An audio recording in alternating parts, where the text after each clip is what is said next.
Today I'm going to prove to you that James Dean's accident was not an accident. Now, Donald Turnipseed, according to his testimony, was he just didn't see James Dean, and that is really the only thing that indicates that it was not an accident, that it was an accident, is his say-so, is I just didn't see him. Well, Ralph Weatherwitch, who was in the car and got thrown from the vehicle, drew a diagram of the accident. And Donald Turnipseed was coming down the road and he was going to make a left-hand turn that went off at an angle. So he was crossing the lane of traffic James Dean was coming towards him on. And in the diagram, he has skid marks, and he says they went for 30 meters, which is, a meter is like close to 3 feet. That's quite a long skid. And in order to skid, you need, a second to see him and a half a second or so to hit the brake. So he did see him before he started skidding. And he continued to turn. And, the skid marks in the diagram show him skidding down the road across the lane of traffic and into James Dean. While James Dean, coming up the road towards him, had moved off.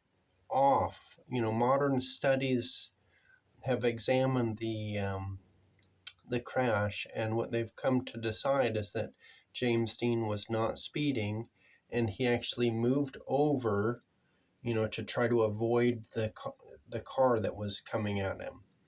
Now, Turnipseed did not hit him head on. He hit him in his driver's side, just like in front of the door, just behind the front wheel. So, and that's what caused James Dean's death, is Turnipseed hitting him right in the most vulnerable spot. And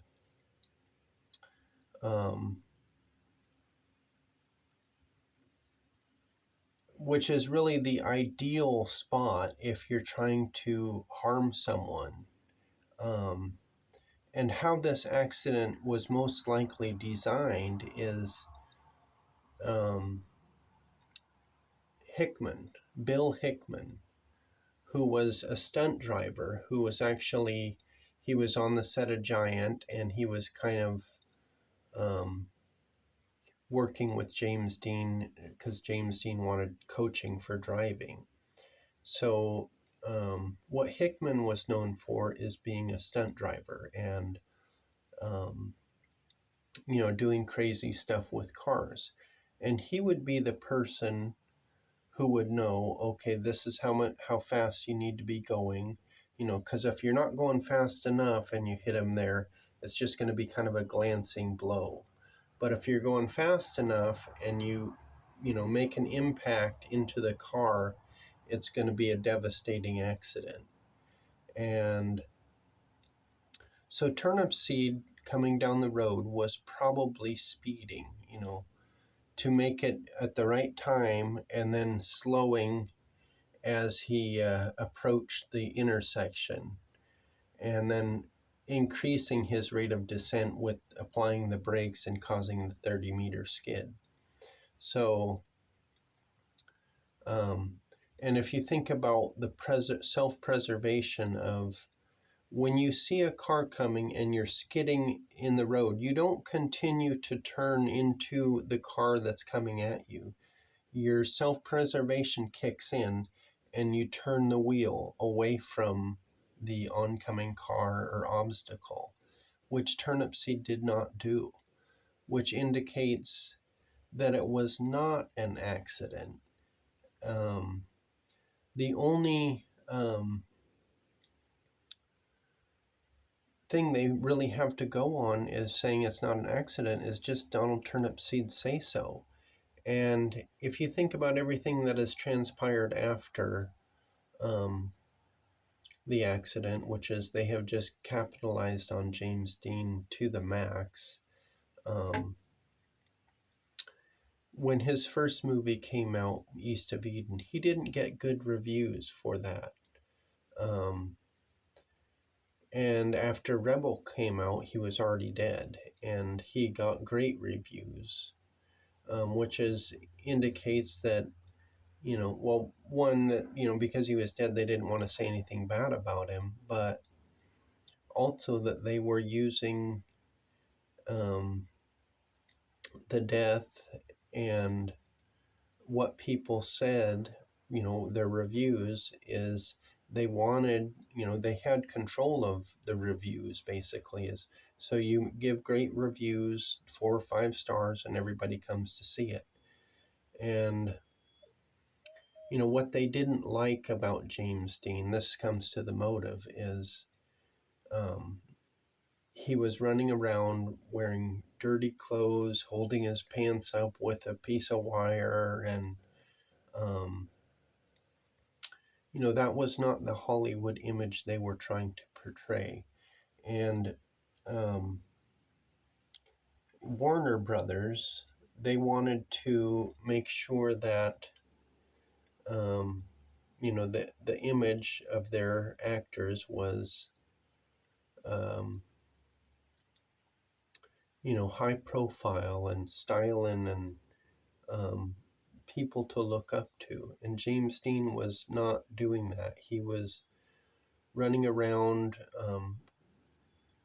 living on couches, and um, maybe doing drugs. And this was the 1950s, kind of like that was bad stuff back then.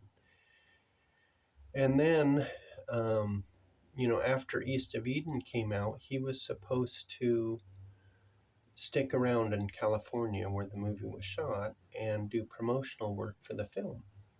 This was under the direction of Jack Warner. And James Dean just split town. He went back to New York where his son was living. And James Dean had an apartment next to Central Park, a few blocks away.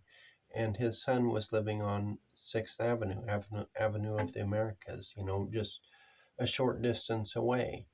So he was going back there. If you think about it, what would be a reason for James Dean to disappear instead of doing the work that he was supposed to be doing? And the only really good explanation is he wanted to go visit his son. He didn't really have um, a whole lot of close friends in New York. He lived there for a couple years and may have known some people, but there was no real big draw or benefit to him disappearing from, you know, California to and abandon his his breakout performance. Um, and then, he was there for a few weeks or whatever. Dennis Stock tracked him down there to take the photographs, which they used to again capitalize on him. And then the premiere of East of Eden began in New York, and he was supposed to show up to the premiere, where they have the Hollywood stars come in their fancy cars and get out, and everybody gets a photo, and they um, promote the film. And when he left, they were all expecting him to show up because it was his movie. Well, not his, but he was the star of the show. And so they were expecting him to be there and promote the film. And Jack Warner was absolutely steamed, that James Dean would blow that off. Well, he had left back to California because he'd got the role in Rebel. That was his excuse. Um, I think maybe he was just shy and didn't want to, you know, that was his first experience of really being a celebrity star with the whole cameras and the, big to do about the movie. So, and he needed to start memorizing his lines for Rebel. So, um, Jack's anger that set him off. But he'd already been pissed off by James Dean during the set filming of East of Eden. James Dean wouldn't come out of his trailer when they were moving things around, and supposedly Jack, yelled at the rest of the crew to tell that little bastard to get out of his trailer or else. Basically, Jack had threatened James Dean before, and so Rebel came out, and Rebel was all about the teenage angst and the counterculture sort of, which they were completely against. They didn't want, if you think about what came after the 60s, the counterculture movement, all that came from, what led up to it, which was, um, a large part the movie Rebel Without a Cause. The disconnect between children and their parents, and um, and so Jack's um, anger kept growing, and James Dean was driving crazy, acting, wearing the dirty clothes, and then he goes and writes "little bastard" on his car. And that is absolutely the worst thing he could have done, because it was completely against what Jack Warner wanted. He wanted people to do what he said and behave in a conservative, way that, um, you know, that would command respect, not this um, wayward youth counterculture image that James Dean had. And so, after Giant, well, there was Rebel, then there was Giant. He had the little bastard painted on his car, and he was going to race it. And all of that could have been coordinated because, as I said, Bill Hickman, was a stunt driver. He knew how to drive in such a way to crash a car and survive it. And if you think about the accident,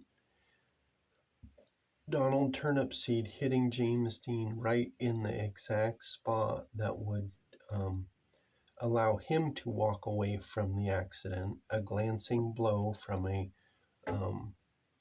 heavy American-made Ford car into a Porsche Spider, which was just the lightest, you know, really a death trap you could get at the time. So um,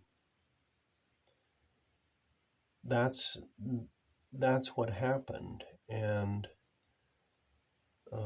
the only thing that they are saying is going on is that what was an accident is Donald Turnipseed's say so that it was an accident, and you can't. They've had their inquest and their um, uh, determination, but Turnipseed was never found guilty of anything. They just let him go after after the accident. No ticket, no jail time, no nothing. And then he goes and makes a business out of thin air that's, by the time he died, was worth millions of dollars.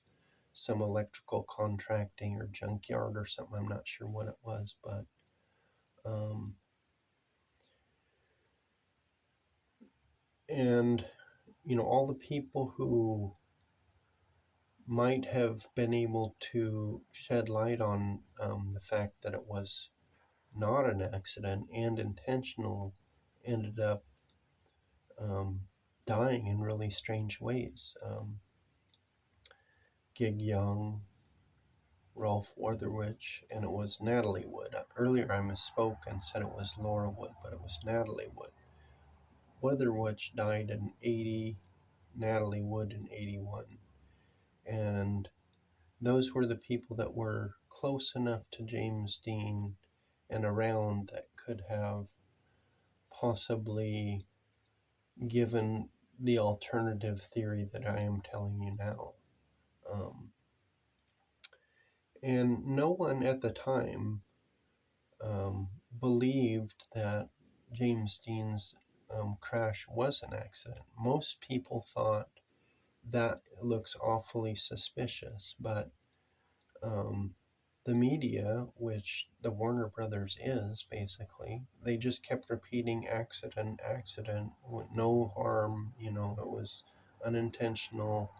Um, that's all they've done is just say, um, yeah, it was an accident, tragic, I know. But meanwhile, they're making millions and millions of dollars off of, um, James Dean's legacy. And if you think about, you know, his legacy part of it is how many artists have sung songs about James Dean? Everyone from um, the Eagles, I think Elvis, Madonna, Elizabeth Taylor. Did I say the Jonas Brothers? I mean, the list goes on and on. It's like over 150 artists have used James Dean's name in their song. And if you just think about one of the artists, say Madonna or Taylor Swift, um, those songs where they use James Dean in their songs have been played millions and millions of times on the radio over and over and over. And that in large part, that's why they were popular songs, is they, at least to some degree, the use of James Dean's name was a big part of how popular the song became. Um, and as his grandson, I have to listen to that and I get nothing. And even me just here talking to you on this video it just seems like, even though I'm making valid points that are um, completely obvious, I don't know how anyone would ever believe that it was an accident, considering where and how he hit him, his skid marks, his and then just his testimony is, I didn't see him. They've already proven, they've reenacted, or computer models have reenacted the crash. There was no issues with visibility with the sun. There was really no evidence that it was an accident. All of the evidence pretty much points to Turnipseed was the one speeding. He had seen him before, that's why there was skid marks, and he just ran right into him. And the self-preservation of any driver would be to steer away from an object or oncoming car. It's that simple. Yet, I sit here and I get pretty much no validation um, from pretty obvious uh, um, just obvious facts of the incident. It wasn't an accident.